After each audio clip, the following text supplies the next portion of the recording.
मुझे किससे मतलब है? पैसे से मतलब है ना। तो मैंने एयर टिकट बुक करी और मैंने दूसरे बंदे को बेच दी।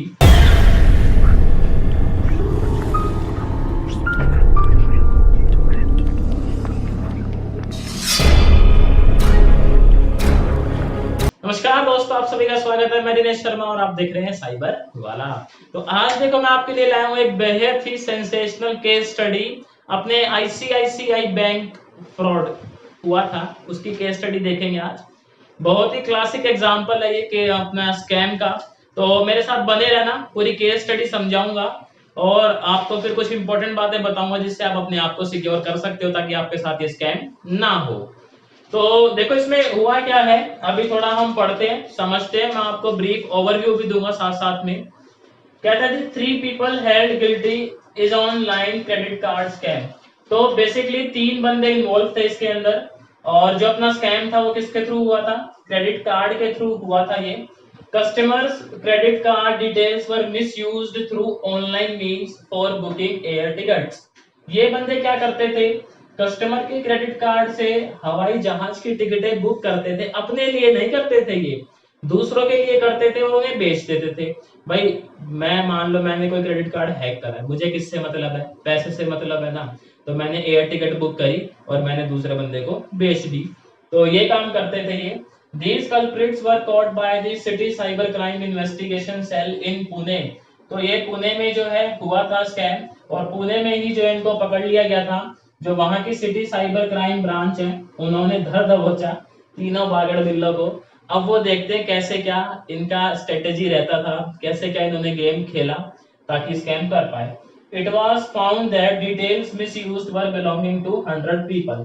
देखो पहली जो अपने को मेन बात मालूम चली कि जो डिटेल थी इनके पास जिनका ये मिसयूज कर रहे थे, वो करीब करीब 100 बंदों की थी।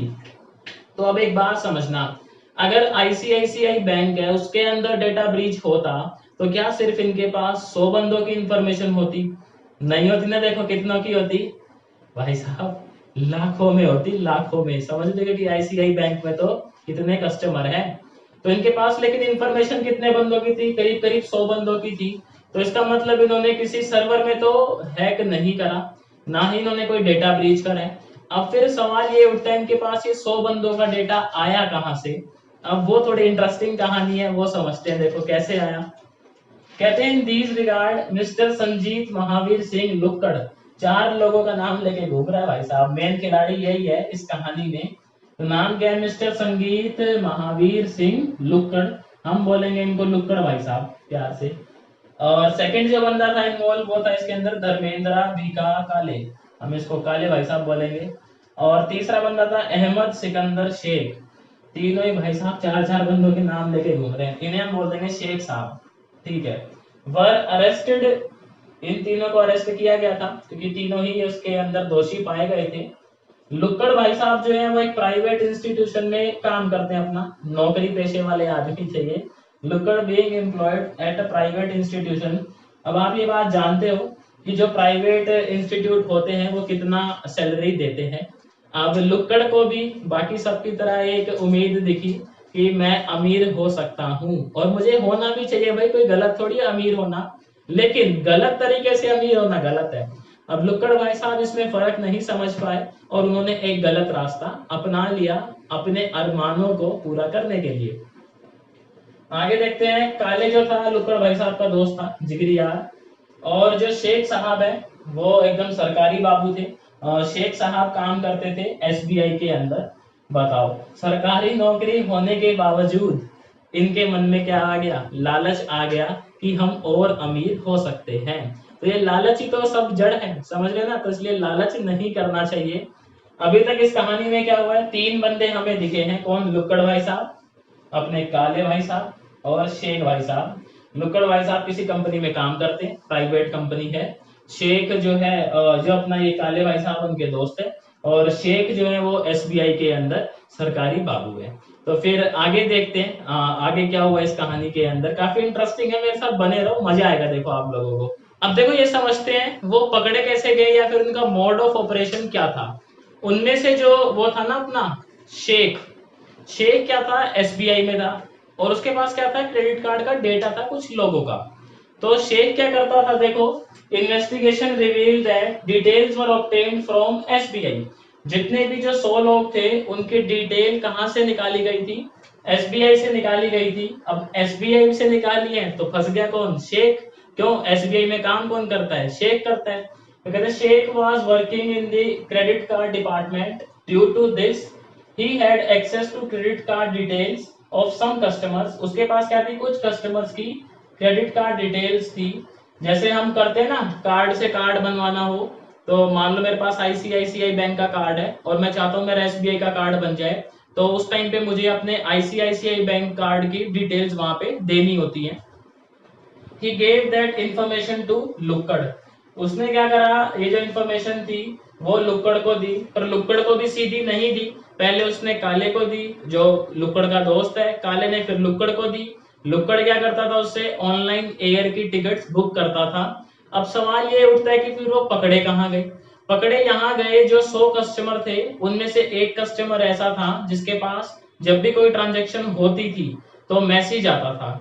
अब हुआ क्या, एक दिन भाई लुक्कड़ भाई साहब ने टिकट बुक करी होगी, तो जैसे ही टिकट बुक करी उसके पास मैसेज आया। उसके पास मैसेज क्या है, भाई इतने अकाउंट जो है आपके रुपए इतने कट गए हैं, मतलब इतना क्रेडिट कार्ड आपने यूज करा है, और कहाँ यूज करा है, एयर टिकट बुक करने के लिए। उसने अपना पर्स चेक करा, कार्ड उसके तो पर्स में रखा हुआ है, तो उसने कहा भाई कार्ड तो मैंने यूज करा ही नहीं, और ये कट कैसे गए पैसे मेरे इतने, मतलब ये ट्रांजेक्शन कैसे हो गई। उसका दिमाग चकरा गया वहीं पे। उसने क्या करा, फिर बैंक को अप्रोच करा और बैंक को सारी जानकारी दी कि भाई मेरे साथ ऐसा ऐसा हुआ है। और बैंक के पास क्या और भी 2-4 केसेस ऐसे आए हुए थे, तो उन्होंने कहा कि भाई कुछ गड़बड़ है यहाँ पे। उन्होंने फिर पुलिस को इन्फॉर्म करा, पुलिस ने कोऑर्डिनेट करा। देन इस पूरे प्रोसेस को 8 दिन लगे पुलिस को इन्वेस्टिगेट करने में, और 8 दिन के बाद जाके वो फाइनली इन 3 बंदों को पकड़ पाई। तो इस पूरी कहानी से हमें क्या सीखने को मिलता है कि कोई भी जो बंदा है वो मतलब भरोसा करने लायक नहीं है आज के जमाने में। ये वही था, विभीषण जो है वो लंका ही जलवा देता है, समझ रहे हो। तो शेख साहब ने काम करवा दिया कस्टमर का। तो आप जब भी किसी को डेटा देते हो तो उस पर फुल्ली ट्रस्ट ना करो, क्योंकि भाई वो हो सकता है उस डेटा का मिसयूज कर दे। जैसे यहाँ पे शेख भैया ने काले को दिया, काले ने लुक्कड़ को दिया, और लुक्कड़ ने मिसयूज करा। बात समझ में आ रही है आप लोगों को। और देखो एक और क्या चीज है इसके अंदर, जब भी आप फोटो स्टेट देते हो किसी भी डॉक्यूमेंट की, मान लो मैंने एसबीआई में कोई चीज मेरे को करवानी है, मेरे को कोई कार्ड बनवाना है एसबीआई में, और उसके लिए मुझे उन्होंने कहा कि आप जो है आधार कार्ड की फोटोकॉपी सबमिट करवाएं। तो जब भी आप आधार कार्ड की फोटोकॉपी सबमिट करवाते हैं तो उस पे पेन से बड़े बड़े अक्षरों में लिख दे कि I am submitting this Aadhaar card for the process of SBI card application. तो इससे जो है फिर बंदा किसी और चीज के लिए उस आधार कार्ड को यूज नहीं कर सकता। और लिखे ऐसे कि आधार कार्ड पे वो वर्ड आए जो आप लिख रहे हो, ताकि उनको हटाया ना जा सके स्कैन वगैरह करके। तो बात समझ में आ रही है आप लोगों को। तो आज के लिए मेरी तरफ से इतना ही था। अगर आपको ये केस स्टडी समझ आई, इंटरेस्टिंग लगी, तो वीडियो को लाइक कर देना, चैनल को सब्सक्राइब कर देना अगर अभी तक नहीं किया हुआ है तो, और बेल आइकन को प्रेस जरूर करें। ऐसी आपको interesting case studies, cyber laws जो अपने आईटी एक्ट मिलते रहेंगे। तो फिर मैं आपसे मिलता हूँ नई वीडियो में एक नए टॉपिक के साथ।